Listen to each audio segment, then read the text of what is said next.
But anyway, I'll talk about steroid hormones on another day. Today, I'm just going to.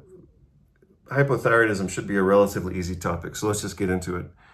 Uh, the way that I think of hypothyroidism, you can think of it can be thought of in terms of um, you have to, the main themes, I guess, are production, metabolism, and autoimmunity. Ran out of space there. Autoimmunity. So, part of the reason that the medical profession, I think, has such a hard time dealing with hypothyroidism is because they don't break it down into some of its basic components that would allow them to understand it. So that's what I'm going to do right now. So at the very least, when we think of hypothyroidism, we have to think of at least these three main factors.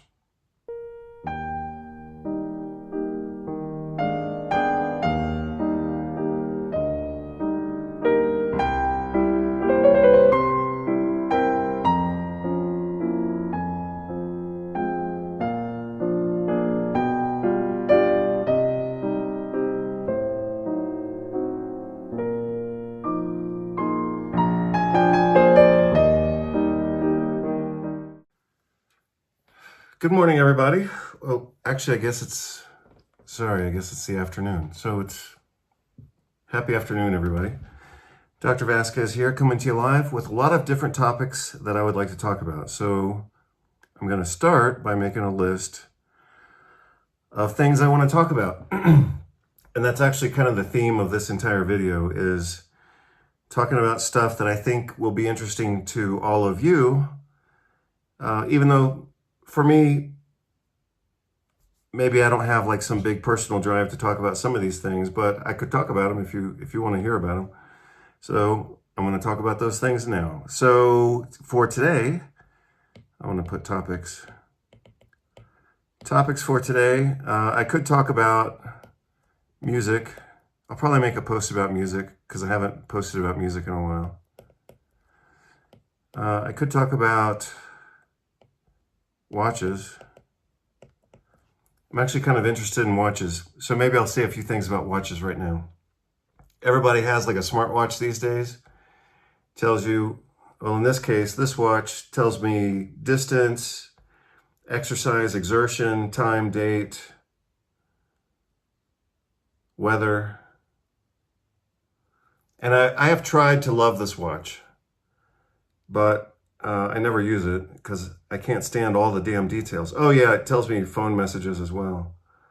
I can't stand having all that stuff like right in my head all the time. Oh yeah, this is a different topic. So that's why I went back to mechanical watches, which I happen to love. So at some point I could talk about watches. The thing is, as some of you know from my other posts, I'm mentoring a group of 4 young men, and they have obvious gaps in their knowledge of the world, and they're just young kids, but they also never had a good father. None of these kids had a good father, let alone grandfathers and uncles and all that kind of stuff. So they have huge gaps in their knowledge of things, ranging from business to relationships to watches to boots to how to use a chainsaw. So anyway, that's why I have to review some of this basic stuff sometimes with them. And so then it's on my mind and I think about making a video out of it. But I don't know. I mean, you can learn that stuff from other videos, other sources, but sometimes I like to talk about that stuff too. But I guess an interesting occurrence for me about music and watches, interestingly enough, is by not using digital watches, in my experience, that gives me more space, which I call mind time. Because if you're wearing a digital watch, especially a so-called smartwatch these days, if you're wearing a smartwatch, it's every 30 seconds or every 10 seconds, it's telling you the weather, your steps, the calories, altitude, oxygen level, messages, phone messages, all this stuff. I mean, that just eats up, again, what I call mind time or executive function. And so I saw a very interesting video the other day. It was kind of basic, but this guy, I guess, communicated this idea to me in a way that I could actually use. And he basically said, I mean, it's stuff that we all know. I mean, we all know this. But you have to have empty space in your life and in your house. You got to have empty space on the floor so you can get on the floor and do exercises. Just like you have to have empty space in your mind, so to speak, for new ideas to grow. And, to kind of fertilize your own ideas and interests, so to speak, not with more information all the time, but with empty space so your own ideas have, a space to kind of grow. And I was thinking about that in relation to music. And if you look at, so let me just complete the thought. Mind time requires empty space, empty time, emptiness. And if you wanted to expose yourself to really good examples of that in music, and I'm sure these aren't the only examples, but if you look specifically at the music of Chopin and I think his name is Saki. Sometimes I can't remember if it's a K or a T. But those pianists in particular made really good use of empty space in their music. And maybe I'll provide some examples of that either in this video or a different one.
So what else did I want to talk about?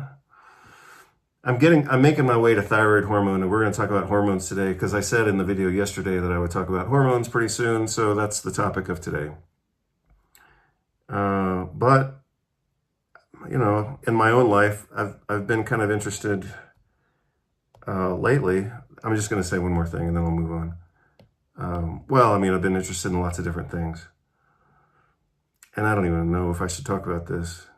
But I'll just go ahead and mention it. I've had a renewed interest lately in clothes, like good clothes. I was at a cafe the other day. This is a true story, obviously. I was at a cafe, and I had just left a really nice men's clothing store that I like a lot. And I decided at that time to not buy, this jacket, the one that's under my overcoat. And then we went to a cafe and just drinking a coffee and eating a piece of whatever.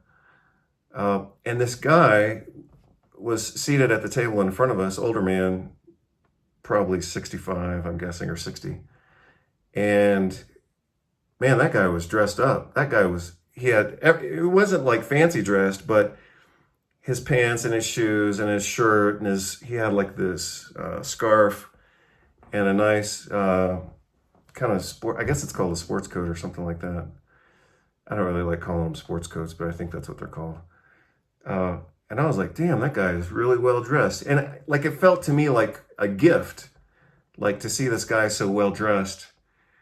And I thought, I wanted to say something to him, just thank you for kind of inspiring me to not dress like such a slob all the time. But around the time we were going to leave, and I was going to say to him, thank you for being so well dressed and being a good example.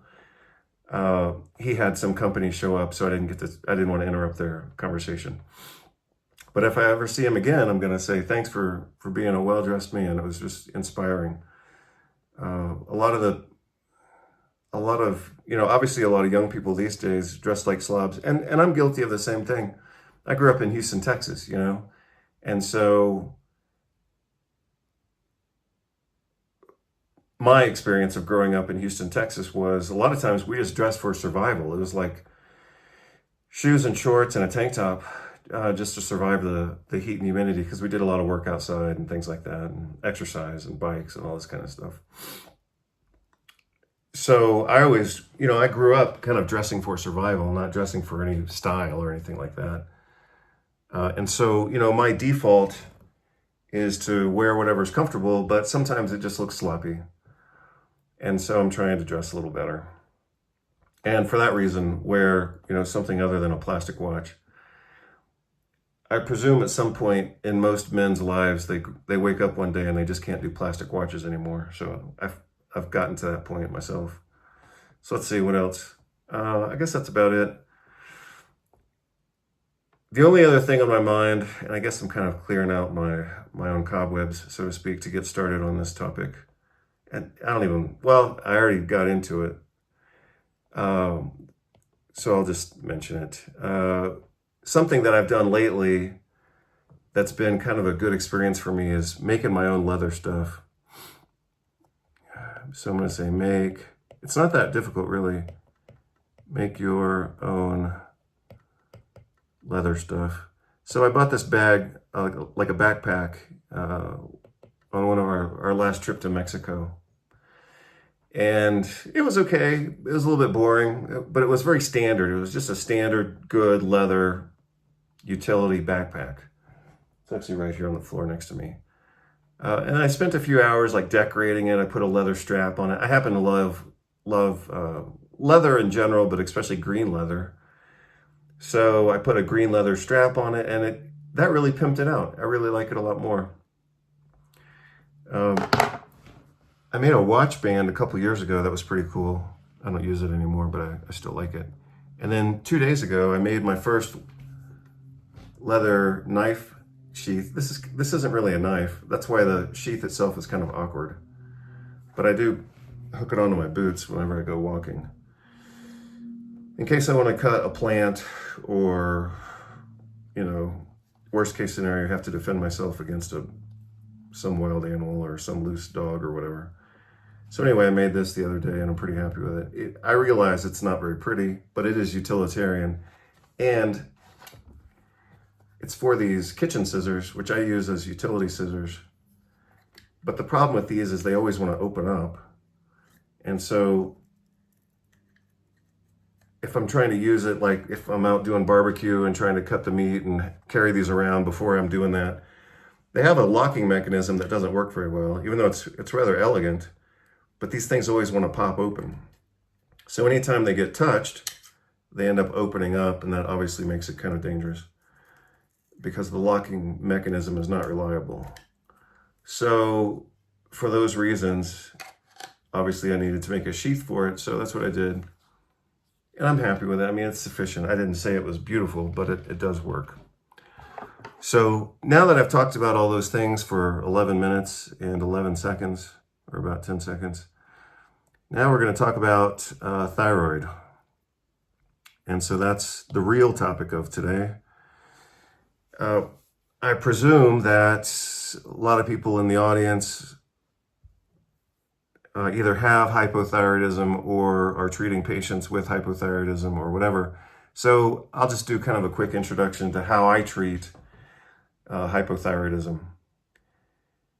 And I haven't reviewed this topic in many years, but I did review it actually when I was still living in Seattle.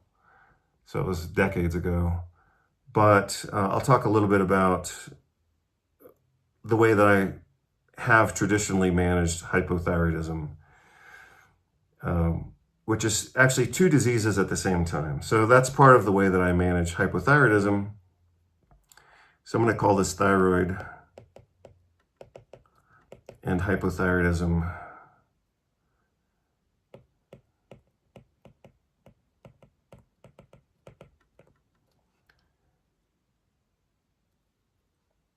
But when we talk about hypothyroidism, we have to talk about, at least three different types. And I think this is why the medical doctors get so confused about this topic. I mean, my training in endocrinology in medical school was pretty pathetic. We had these two guys. They were both, one was a physiologist, PhD, and the other guy was an endocrinologist. He was a DO and a PhD. And between the two of them, they just made a clown show out of endocrinology. Literally no mention whatsoever about DHEA, for example. And this was back in, let's say 2008, so it wasn't that long ago. What does that make it? 17 years or something like that. So they sucked. I mean, I remember the teachers telling our entire class of 170 students that DHEA was irrelevant and of no clinical use. Well, that's just stupid. It would certainly be stupid now, but it was stupid back then too, and it was stupid probably 10 years before that. So DHEA is the most abundant steroid hormone in the human body. The human body isn't going to expend all of that biological energy to create a hormone for no reason. So it's the most abundant steroid hormone in the human body for a reason. And these clowns just said, oh, it didn't matter. Oh, and so that pissed me off, of course. So I had already written about and studied and used DHEA in clinical practice and in some of my books. So I was personally offended when they said that DHEA didn't matter in clinical practice. So I compiled a few articles. It wasn't excessive, but maybe 5 or 6 articles or something like that. And I sent it out to the class because we had a group email. And holy crap, later that same day, the dean of the medical school wrote to me and he said, you will not send out research articles to the students. So I thought that's kind of a paradox, right? Because obviously medicine's ego is that they pride themselves on science, but it's only the science that's convenient to their paradigm, right? They don't want anybody talking about something they don't know about. So anyway, that's what happened. But anyway, I'll talk about steroid hormones on another day. Today, I'm just hypothyroidism should be a relatively easy topic, so let's just get into it. The way that I think of hypothyroidism, it can be thought of in terms of, the main themes, I guess, are production, metabolism, and autoimmunity.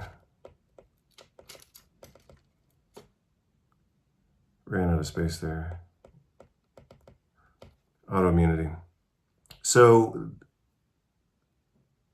part of the reason that the medical profession, I think, has such a hard time dealing with hypothyroidism is because they don't break it down into some of its basic components that would allow them to understand it.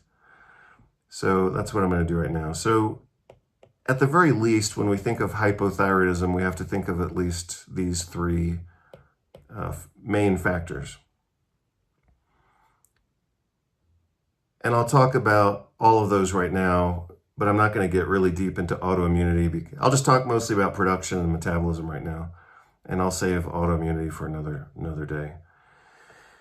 So the way that I've traditionally kind of drawn this out for patients when I'm explaining it is to say, look, here's your brain, At the bottom of your brain is the pituitary gland.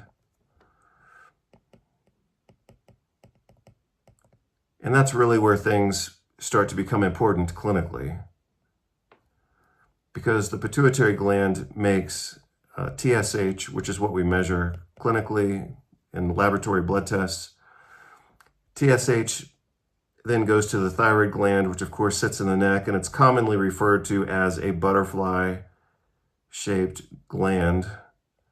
So I'll try to draw it out like a butterfly, something like that. And then the thyroid gland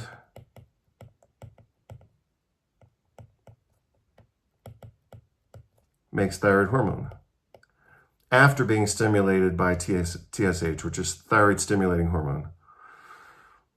And the gland makes about, as I recall, I think it's about 80% T4, but clearly the majority is T4.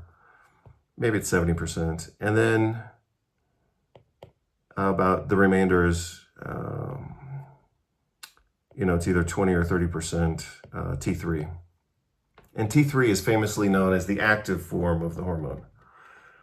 And that's true. So, unlike the conversation with vitamin D, where most people think 125 dihydroxyvitamin D is the active form and 25 hydroxyvitamin D is the inactive form, that's not correct. But in this case, this I think is correct.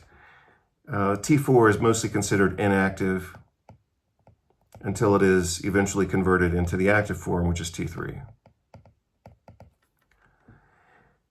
Now, before any of that can happen, another step occurs at the level of the hypothalamus, and that is the release of thyrotropin-releasing hormone, TRH. That's measured in some research type studies, but I don't think that most doctors are measuring that in clinical practice. But if you look at patients with depression, they have abnormalities in their release of TRH, thyrotropin releasing hormone.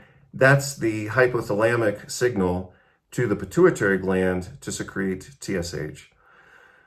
And, this is basic, what I'm talking about here is basic normal physiology. A person could have a pituitary tumor and make a lot of TSH. I saw a guy one time, he looked healthy, he looked like he didn't have any problems, but he had a TSH of 98, as I recall. And so obviously he had something going on, whether it was a pituitary tumor or something going on in his brain, or maybe he was stressed out or depressed or whatever, but something was abnormal with his pituitary production of TSH. Most of the time in clinical practice, you want to see a TSH level below 2. Anything above 2 signals either a present abnormality or a future abnormality. So I'm very clear that a TSH should be below 2. The reference range for most labs is at least 5, if not 10 sometimes. And so part of the reason that the medical profession is always fucked up around treating hypothyroidism is, first of all, they rely on the wrong test, which is TSH, and they misinterpret that test by not appreciating that anything above 2 is abnormal. And my citation for that is an article that I read many, many, many years ago, somewhere between, this would have been back in 1990, somewhere between 1994 and 1997, I read an article in the British Medical Journal that established this. It was a review article. You can look it up, but it was called, the title of the article was Hypothyroidism, as I recall. Hypothyroidism Fortnightly Review.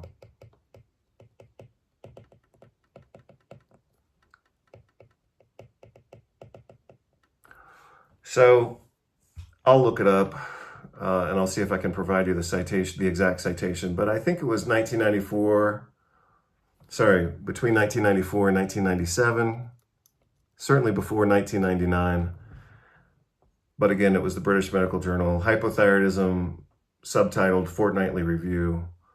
And in that article, the author states that a TSH greater than 2 signals increased risk for thyroid problems in the future, that the gland is starting to fail.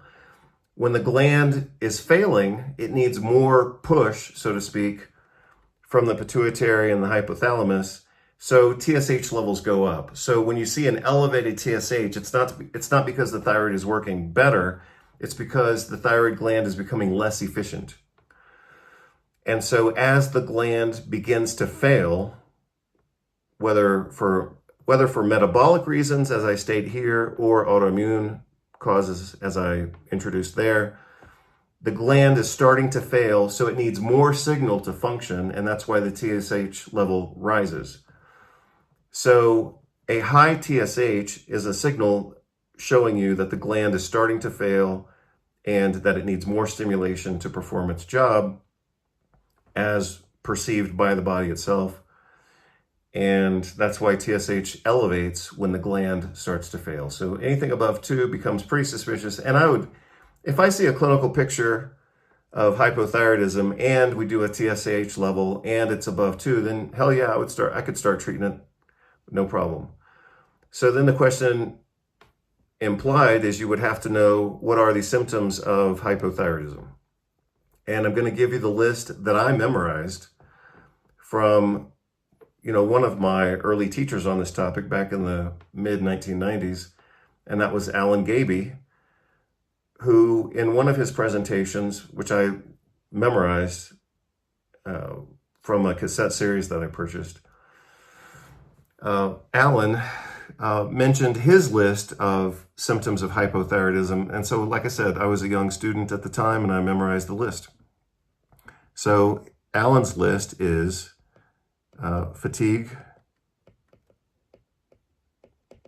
depression, cold hands and feet,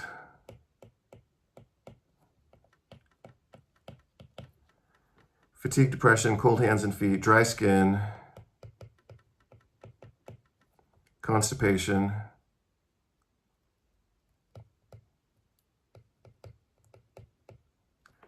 fatigue, depression, cold hands and feet, dry skin, constipation. That's a pretty good start.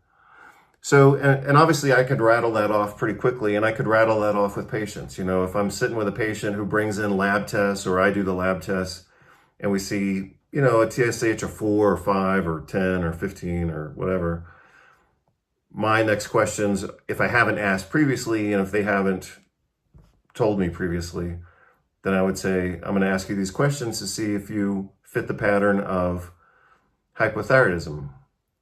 Fatigue, depression, cold hands and feet, dry skin, constipation. Now, obviously fatigue could have other causes. So you can't just say, oh, well, you have fatigue and you have a TSH of 4, therefore you're hypothyroid.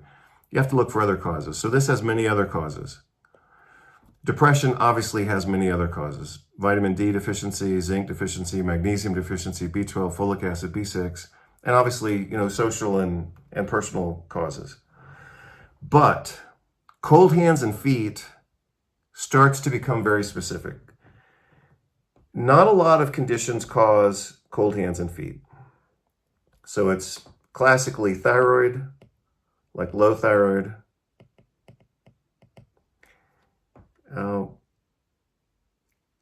and that could be from a production standpoint or a metabolism standpoint, but I'm just going to put low thyroid. The other, kind of academic cause of cold hands and feet would be peripheral vascular disease or peripheral arterial disease. So let's say you're working with a patient who's 70 or 75 or 80 and is a lifelong smoker, and they've got cold hands and feet. Well, yeah, it's because their arteries are probably clogged up from, decades of smoking. And so you wouldn't necessarily jump on hypothyroidism at that time. But again, very few conditions cause chronically cold hands and feet. Low thyroid, from a production standpoint or a metabolism standpoint. You could also think of high estrogen, and you could also put low testosterone there. But mostly you're thinking thyroid. But obviously you could, if it's a young, overweight woman who appears to be kind of an estrogen farm, then yeah, you could think maybe there's too much estrogen going on here and that's screwing up thyroid function. If it's a whatever aged man who's really skinny and frail looking and depressed and doesn't have any motivation in his life, then yeah, you could start to think testosterone, and I'll talk about testing that later. But again, not a lot of conditions cause cold hands and feet. I guess if you had somebody who appeared normal and they had cold feet, and they get cramps whenever they walk, then again, this is kind of academic, but you could think of coarctation of the aorta.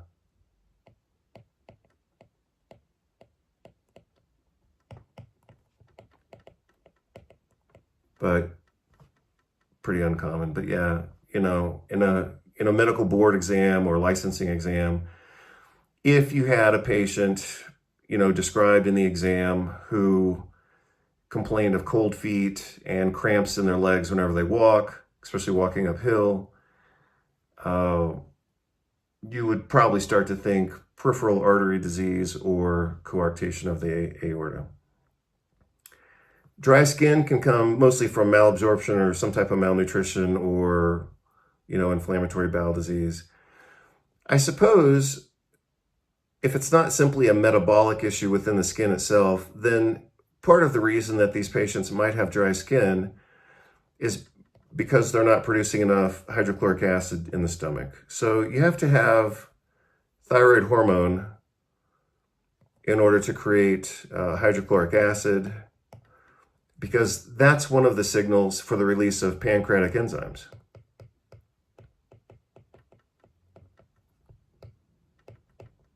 And if you don't have pancreatic enzymes, then you're going to have fat malabsorption because the fat's not going to be digested properly.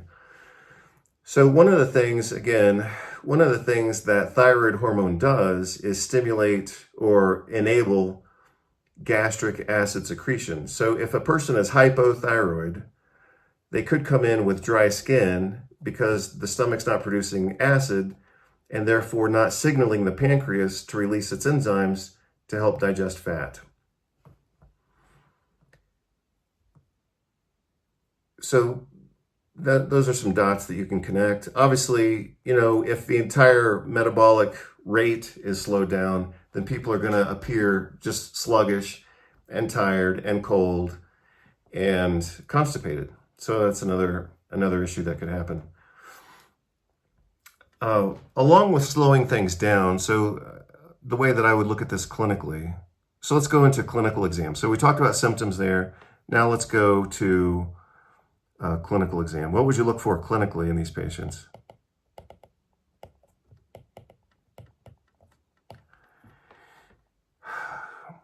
You can look for kind of soft signs,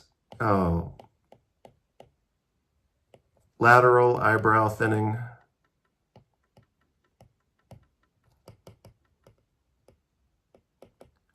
so like their eyebrows get kind of thin out on the sides. That's presumed to be a sign of hypothyroidism. You can look for something else called pretibial edema.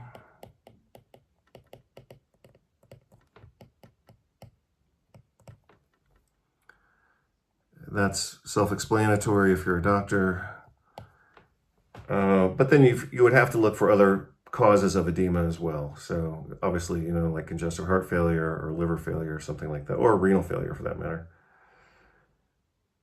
So I guess I'll mention that. So your DDX there, differential diagnosis would be congestive heart failure, liver failure, protein loss through the urine, so kidney function, kidney. I mean, that's kind of, again, the basics. Or just venous insufficiency.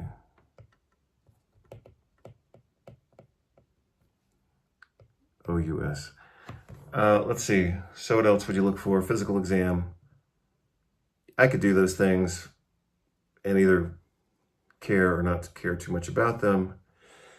But the other thing is you can just feel their hands and feet. So you want to assess clinically the temperature of their hands and feet.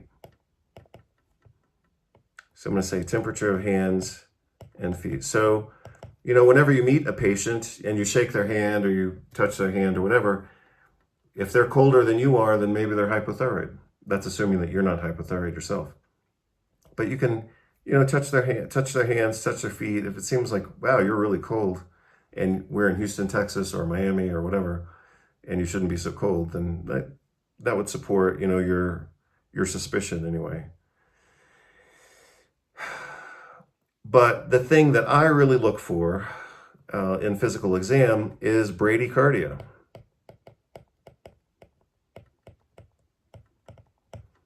So brady means slow, and cardia just means heart. So slow heart. So they have a slow heart rate. So, typically the textbook normal is 72 beats per minute. But if you're working with a patient and they're below 60 beats per minute, then that's officially bradycardia. And if they're not, a marathon runner or some type of athlete to explain that, then yeah, you should start thinking about hypothyroidism. So if you do your physical exam, just your normal physical exam, and their hands are a little cold and their feet are cold and their skin is dry, and maybe you see some pretibial edema or not, and you ask them, hey, do you have fatigue, depression, cold hands and feet, dry skin, constipation? Those are things that would make you think of hypothyroidism. But you also have one more. So again, in your flow of your physical exam, you obviously don't start at the feet, but eventually you get there. You look for pretibial edema. You're assessing kind of the temperature of their skin in their hands and feet. You're looking for dry skin in their tibias. And maybe by then you've taken their blood pressure and you've noticed that their pulse rate is slow. But while you are at their feet, the most important thing for you to look at is their Achilles reflex.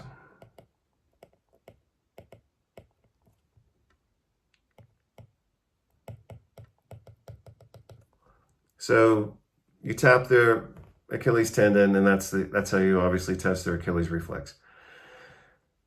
In this case, what you're looking for isn't necessarily, well, it's not. You're not looking for the strength of the reflex as you would if you're assessing neurologic function and their peripheral nerves and spinal cord for that matter. So, as any doctor should know, any clinician, we rank the strength of the reflex. I'm just talking about this for the sake of completeness. So you rate or you rank the strength of the reflex either 0, 1, 2, 3, 4, and in some cases, in some books, you can go up to 5. Normal is 2. So that's just based on clinical experience. If it looks normal to you as a doctor or as a clinician, depending on what your degree or pedigree is, then you say, hey, that looks normal to me, and you call that a 2.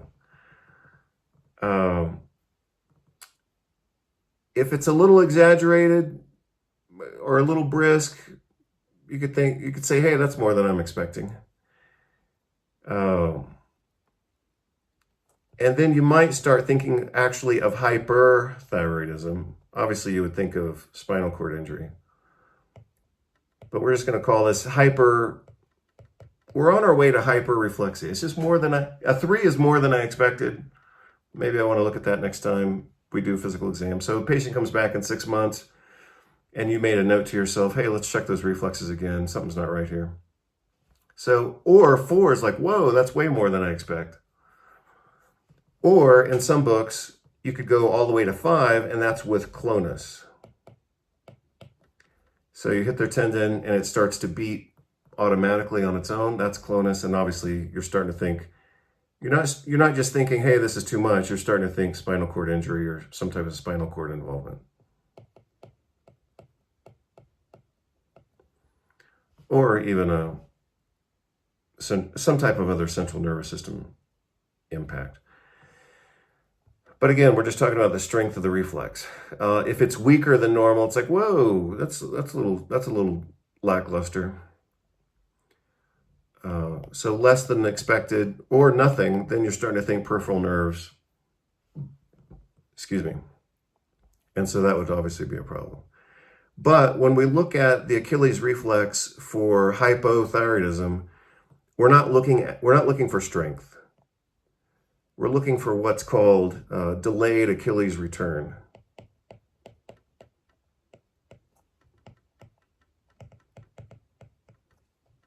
Delayed Achilles reflex return.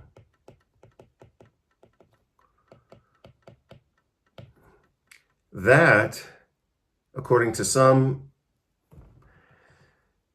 experienced clinicians and some of the older textbooks, that is diagnostic of hypothyroidism.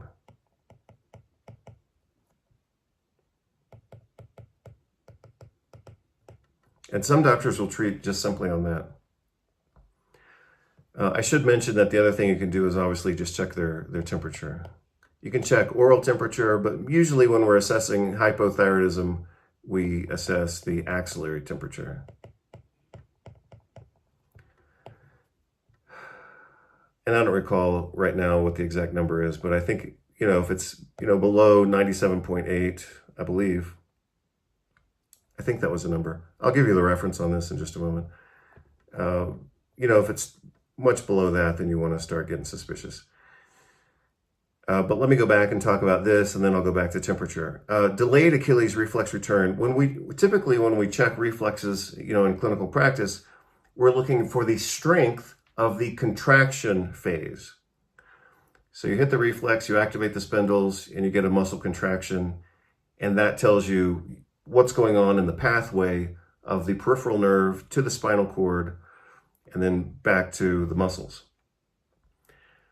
That's typically what you're looking for. But when we're looking for hypothyroidism, we're trying to focus in on what we call delayed reflex return, and that is the relaxation phase of the reflex. So any reflex is going to have a contraction phase followed by a relaxation phase. And delayed Achilles reflex return is the relaxation phase.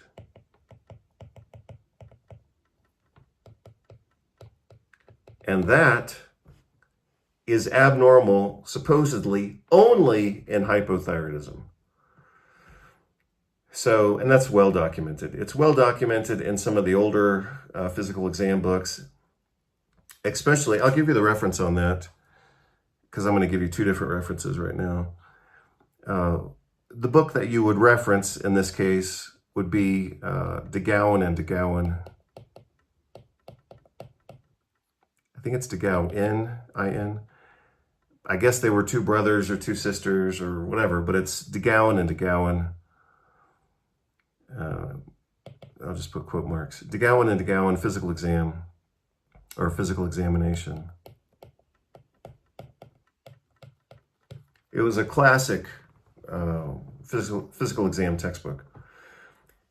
So that's not, some fringe thing. That the finding of delayed Achilles reflex return being described as pathognomonic or indicative of hypothyroidism comes from De Gouwen and De Gouwen physical examination. In terms of measuring axillary temperature, which patients can do at home, that comes from a textbook by a medical doctor named Broda Barnes.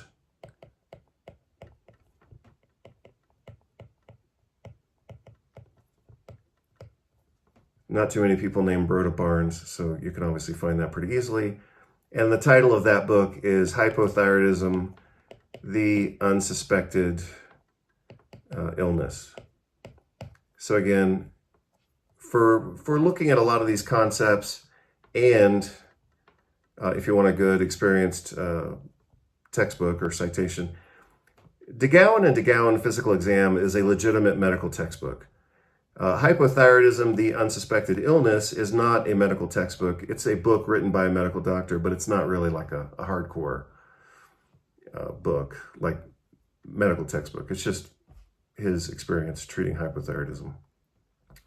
So those are the citations for all of that conversation.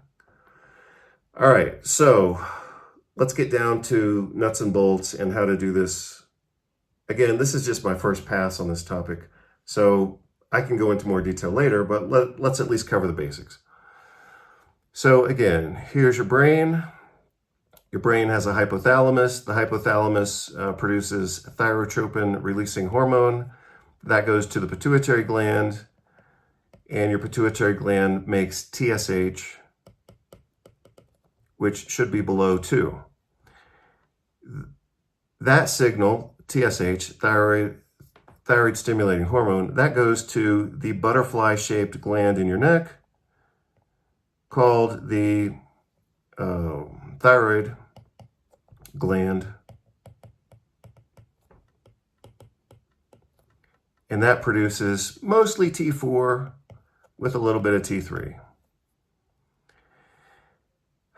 So you can obviously measure T4 and T3. It gets a little, this is where it gets a little tricky, but you can kind of do what you want and do whatever you feel that works for you. But you have to do something along these lines. For TSH, we really only have one test available. With T4, things start getting a little varied, so to speak. So you can look at total T4, or you can look at free T4. Sorry if my light keeps going off and on in the background. I don't really care. You can look at one or the other. I don't have a really strong preference, but I tend to look at free T4. Then when we get to T3, likewise, you can look at total T3, or you can look at free T3. Do whatever works for you. I tend to look at free levels of hormones, not total. So I would look at free T4 and a free T3. If your goal is to, and this should be your goal, if your goal is to properly assess someone's thyroid status, then you have to measure it appropriately, not just take the easy way out and look at TSH. You have to look at everything. So from there, if I'm concerned about production of hormones, these are the tests for looking at production of hormones. If you want to look at the metabolism of hormones, you have to take another step, and that is to look at what's called reverse T3 or RT3. And again, I think you can look at that in total and free as well. I'm not exactly sure. I haven't done it in a while, but if you have total and free available, then at least be consistent. And again, I would go with free. So I would look at free T4, free T3, and a reverse T3. If they give me the choice between total or free, I'm going to go with free. So the importance of, up until this point, I've talked about hormone production, and that's what you need to look at. You need to look at TSH, you need to look at free T4 and a free T3. If you want to look at hormone metabolism, that's when you start looking at reverse T3. Because in medicine, something exists, which is well documented, called reverse T3 syndrome. And this is associated with increased mortality. Mortality, which is obviously death, which is supposedly what we're in business to prevent. So, any doctor has a legitimate reason to measure this because it is a prognostic indicator of death. And the reason for that is because it is a surrogate marker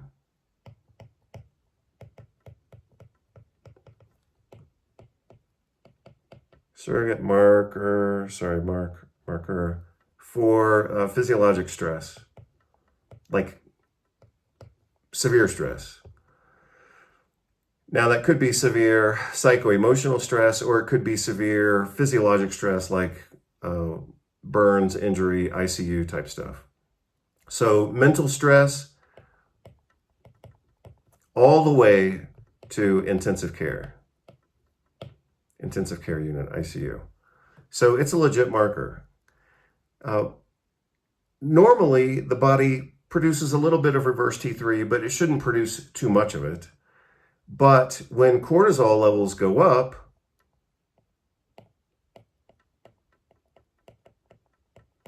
because of mental stress, surgical stress, trauma, burns, sepsis, whatever, cortisol levels go up in response to those types of stress, and that raises reverse T3 levels. Because what the body is trying to do, theoretically, from an anthropocentric viewpoint, what the body's trying to do at that point is conserve energy.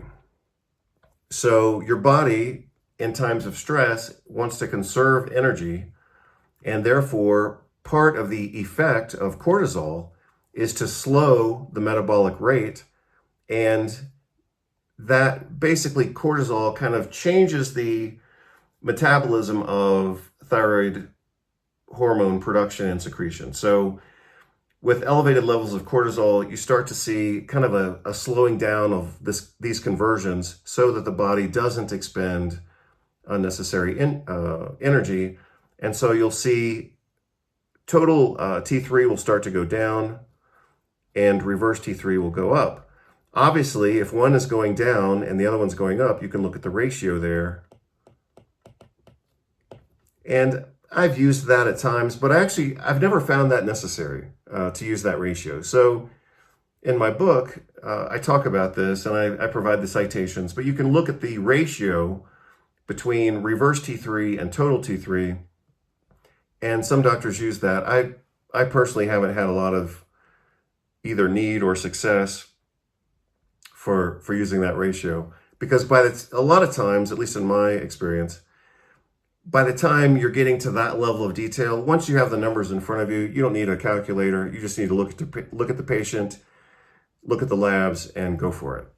So, for example, like if I get a patient, and you can use the laboratory reference ranges for this for some things, but if you get a patient who has a TSH greater than 2, let's say their T4 is normal or a little bit on the low side, and their T3 in the reference range is on the low end, and their reverse T3 is sometimes even high, then yeah, that's somebody who needs some support. And obviously you want to support them from, the base of whatever the problem is, whether it's,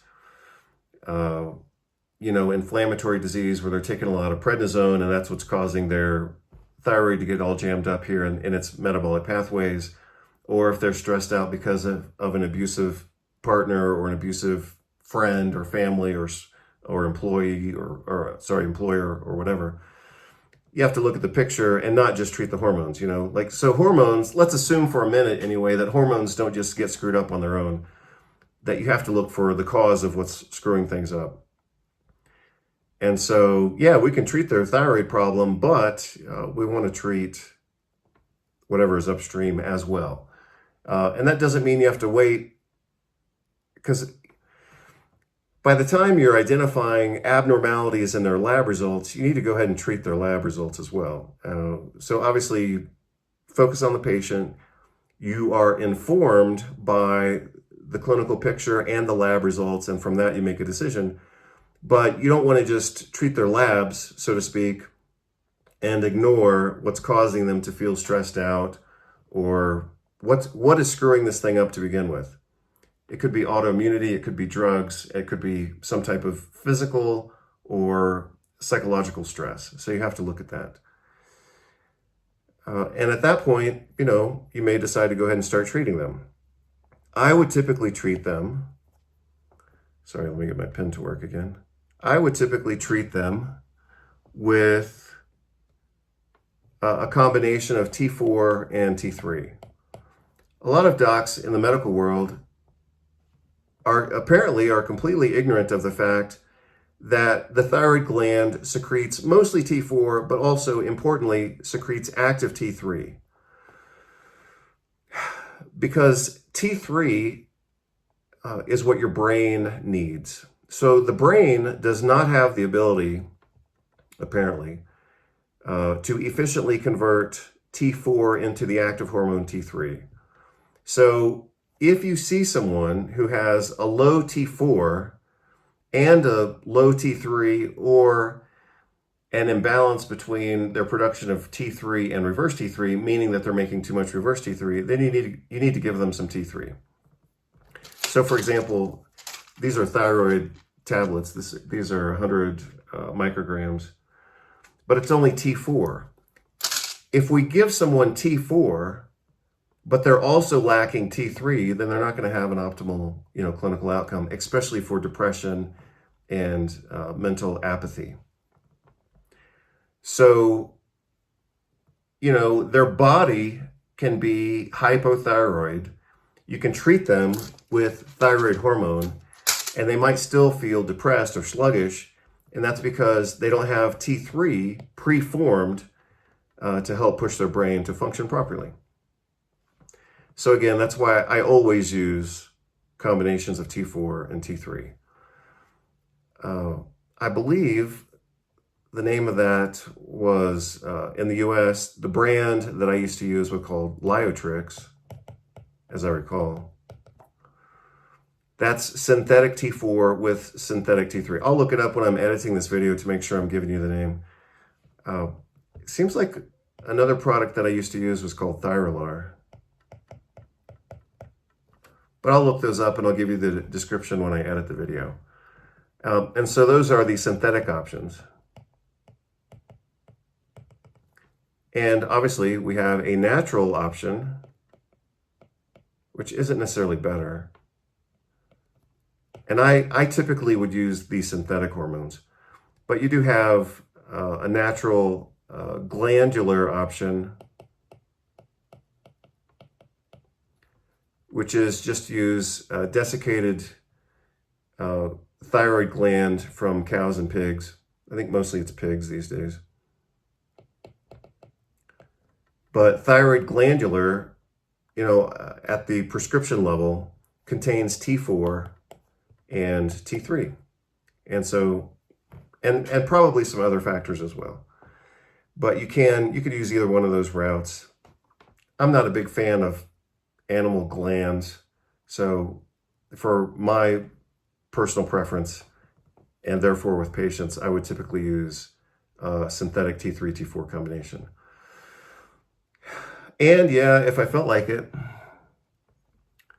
sometimes I would just use T3 by itself.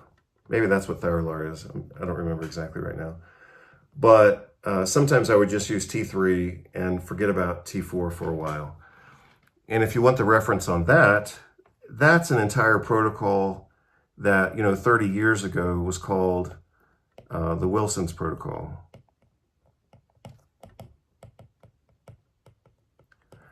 So the Wilson protocol idea, which I actually researched. So this was popular back in the late 1990s. And so what I did as a young naturopathic student back then is I looked up every aspect of his treatment protocol. I looked up all the references to see if it was legit or not. And the concept is certainly legit. The concept behind Wilson's protocol, at least at that time, which I'm presuming is still true, is that, and again, like I said, I looked up all the references and kind of made my own decision on this and found him to be accurate in this concept. When people are stressed out and their cortisol levels go up, that impairs the conversion of T4 into T3. So let me draw that out down here. So again, we go TRH to TSH, to mostly T4, and then that T4 needs to get converted into T3, especially for the brain to function. When people are, let me change colors here just to make it stand out. That's obviously not what I'm looking for. Still not what I'm looking for. I'm just going to change to red. When people are stressed out and their cortisol levels go up,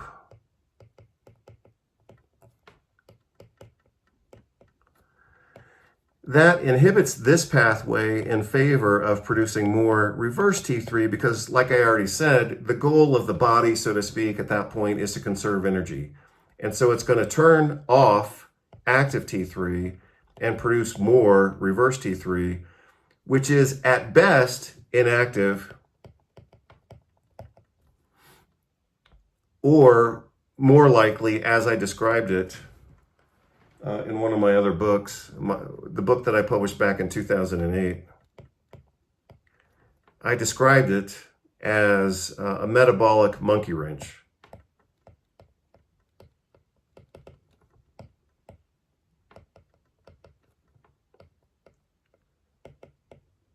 About time for some food. So, one way of looking at reverse T3, which is probably true, is to say that it's inactive. If we wanted to get into a little more detail, we would say that it's not simply inactive, it's actually anti-metabolic. Whereas T3 pushes metabolism to be hotter and faster, and so that's pro-metabolic. So that's pretty much all I have to say about thyroid from a production and metabolism standpoint. Like I said before, in the complete conversation, and I could do this later, of course, we would have to talk about the other main consideration with hypothyroidism, and that is autoimmunity.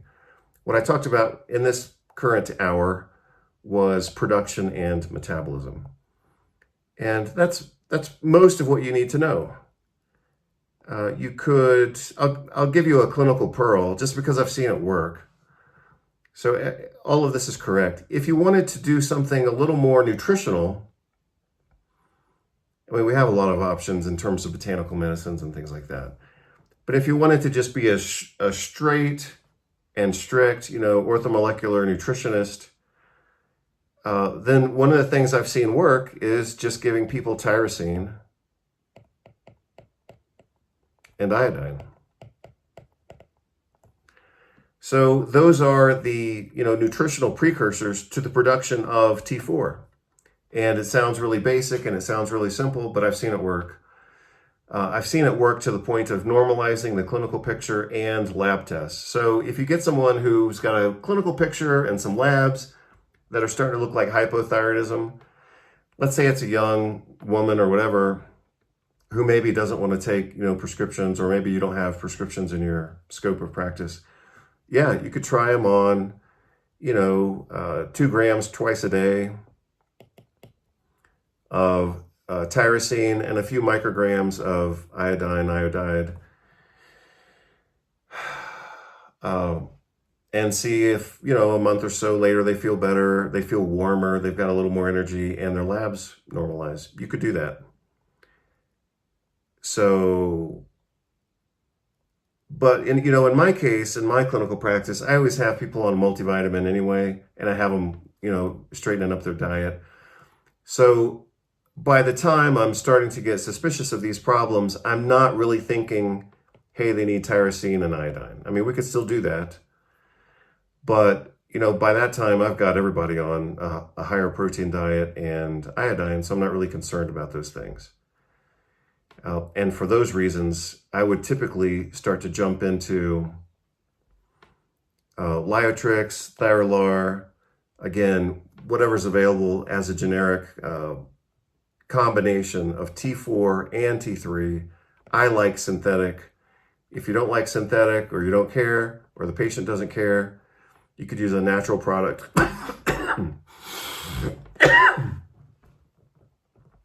Excuse me.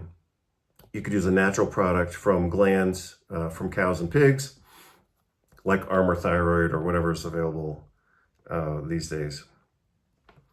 The problem with those products is that they, of course, have tissue from the gland itself, and say that they typically have antigens, which would stimulate an autoimmune reaction if someone is already autoimmune. So again, the lab tests that you want to run, I'm going to review what I've already said, and then I'm going to add 2 more details, and then I'm going to close this out. But the labs that you want to run for this